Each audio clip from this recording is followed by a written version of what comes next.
ರಾಜ್ಯ ಕಾಂಗ್ರೆಸ್ನಲ್ಲಿ ಬಣ ಬಡಿದಾಟ ತೀವ್ರಗೊಳ್ತಾ ಇದೆ. ರಾಜಕೀಯ ಪ್ರಹಸನಗಳು ನಡೆಯುತ್ತಿವೆ. ಕಾಂಗ್ರೆಸ್ ರಾಜ್ಯ ಉಸ್ತುವಾರಿ ರಣದೀಪ್ ಸಿಂಗ್ ಸುರ್ಜೇವಾಲಾ ಅವರು ಏಕಪಕ್ಷೀಯವಾಗಿ ನಡೆದುಕೊಳ್ತಾ ಇದ್ದಾರೆ ಎನ್ನುವ ಆರೋಪ ಕೇಳಿ ಬಂದಿದೆ. ಹೀಗಾಗಿ ಅವರ ವಿರುದ್ಧ ಒಂದು ಬಣ ಅಸಮಾಧಾನಗೊಂಡಿದೆ. ಸುರ್ಜೇವಾಲಾ ವಿರುದ್ಧ ಹೈಕಮಾಂಡ್ಗೆ ದೂರನ್ನು ನೀಡೋದಕ್ಕೆ ಈ ಬಣ ಚಿಂತನೆ ನಡೆಸ್ತಾ ಇದೆ. ಇನ್ನೊಂದು ಕಡೆ ಬಿಜೆಪಿಯಲ್ಲಿಯೂ ಬಣ ಬಡಿದಾಟ ಜೋರಾಗಿದೆ. ಸ್ಥಳೀಯವಾಗಿ ಕಾಲಮಾನ ಮಧ್ಯಾಹ್ನ 12ಕ್ಕೆ ಅಮೆರಿಕದ 47ನೇ ಅಧ್ಯಕ್ಷರಾಗಿ ಡೊನಾಲ್ಡ್ ಟ್ರಂಪ್ ಪ್ರಮಾಣ ವಚನ ಸ್ವೀಕರಿಸಲಿದ್ದಾರೆ.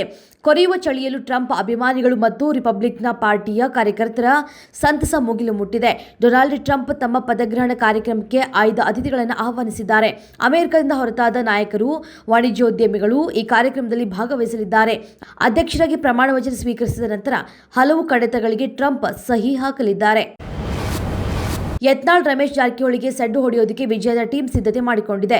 ಇದರ ಮುಂದುವರೆದ ಭಾಗವಾಗಿ ಪಕ್ಷದ ವರಿಷ್ಠರಿಗೆ ದೂರನ್ನು ಕೊಡೋದಕ್ಕೆ ನಿರ್ಧಾರ ಮಾಡಲಾಗಿದೆ. ಶನಿವಾರ ಈ ಸಂಬಂಧಿಸಿದಂತೆ ಮಾಜಿ ಶಾಸಕ ಎಂಪಿ ರೇಣುಕಾಚಾರ್ಯ ನೇತೃತ್ವದಲ್ಲಿ ಬೆಂಗಳೂರಿನಲ್ಲಿ ಸಭೆಯನ್ನ ನಡೆಸಲಾಗಿದೆ. ಕಟ್ಟಾ ಸುಬ್ರಹ್ಮಣ್ಯ ನಾಯ್ಡು ನಿವಾಸದಲ್ಲಿ ಸಭೆ ನಡೆಸಿದ ಬಳಿಕ ದೆಹಲಿಗೆ ತೆರಳಿದ ವರಿಷ್ಠರಿಗೆ ದೂರು ನೀಡುವುದಕ್ಕೆ ಚಿಂತನೆ ನಡೆಸಿದೆ. ಈ ಮೂಲಕ ಬಿಜೆಪಿಯ ಆಂತರಿಕ ಭಿನ್ನಮತ ಮತ್ತಷ್ಟು ತೀವ್ರಗೊಳ್ಳುವ ಸಾಧ್ಯತೆ ಇದೆ.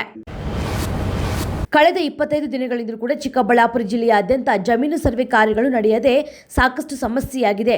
ಜನರು ಪ್ರತಿನಿತ್ಯ ಕಚೇರಿಗಳಿಗೆ ಅಲೆಯುವಂತಾಗಿದೆ.